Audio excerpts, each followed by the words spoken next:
This feels like a bit of a pointless review because normally when you see products reviewed online, or when I've reviewed products myself, there's an element of pros and cons.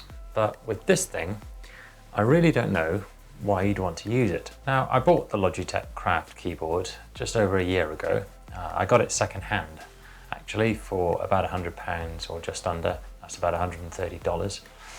And so because I got it at that price, I don't particularly have any buyer's remorse because as keyboards go, this is a nice one. The keys themselves and the layout are basically identical to the MX keys that Logitech are well known for. The main obvious two additions are the metal bar across the top and the dial in the top left. Now, I'll get to the dial or the crown in a moment, but in terms of similarities and differences to the MX keys, the design of it is sort of either something you're going to like or you're not. It does feel premium, it feels heavy, and so when you pick it up, you'll feel like you've spent the money that you've spent.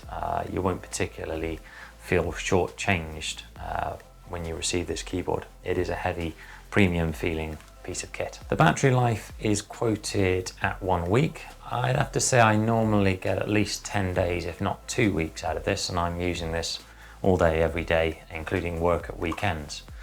So that's okay. I would say that the quoted life for, say, Apple's keyboards is a month. So in terms of the battery life game, it would appear that Logitech are a little bit behind Apple in that regard. But all of that said, if you're getting this device, you're likely getting it for the dial, or the crown as Logitech like to refer to it. This is the piece of functionality that's meant to give you shortcuts to using all sorts of different applications on your OS, be it Mac or Windows, and whatever software you're using. So I've been using this for about a year now, and to be honest, I don't really use it. Now, I have tried really hard to like this. In terms of my workflow every day, I have multiple virtual desktops open. I do video editing for my day job, as well as programming. I'm regularly editing photos.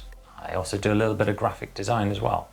So you would think that I am definitely in the target demographic of users who would want to use this kind of device, but I just have not found it useful.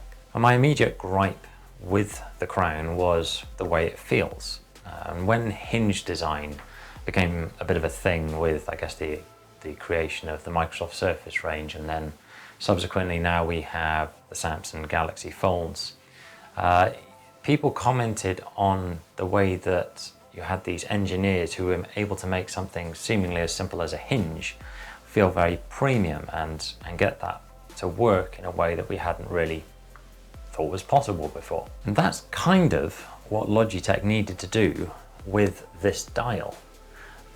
But that is not how it feels to use. I have no reassurance when I go to use it that I'm getting any real feedback from the dial. It doesn't give me any assurance that it's going to do what I actually want it to do. And to be honest with you, it mainly just feels a little bit tacky. And when it does do something, it's not always what I intended it to do.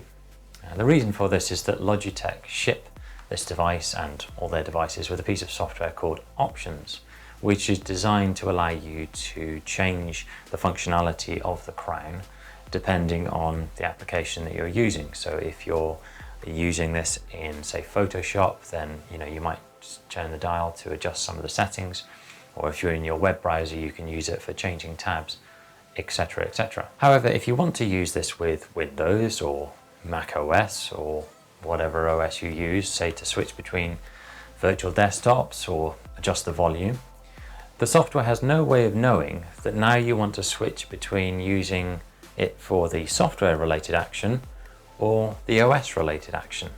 It doesn't know which of those actions it's meant to perform apart from whichever piece of software you've got open. So what I've ended up doing, because I want to use this primarily for Windows, for switching between virtual desktops, is just either turning off, removing or remapping those application profiles to match the Windows profile, which means this effectively just becomes a tool to switch between desktops.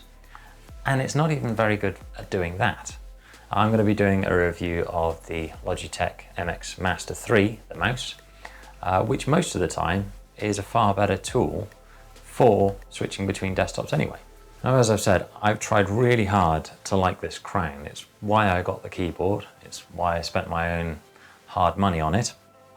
But I've just found that no matter how hard I've tried, it's just not useful on a day-to-day basis. It doesn't really fit within my workflow, and no matter how much I try and retrain myself to use it, I just find that it's generally not the quickest way of accomplishing whatever it is I'm working on. So that's my impression of the Logitech Craft keyboard. I will not be keeping it, so if you're in the market for one, then just let me know. Or let me know in the comments if you use one of these and maybe you've got some tips on how I should be using it and could be using it better. But otherwise, I think I'll be swapping it out for something else. If you found this review helpful, then you might be interested in my monthly newsletter, which I'll link to in the description, or you can follow me on Twitter if you prefer. But thank you for watching.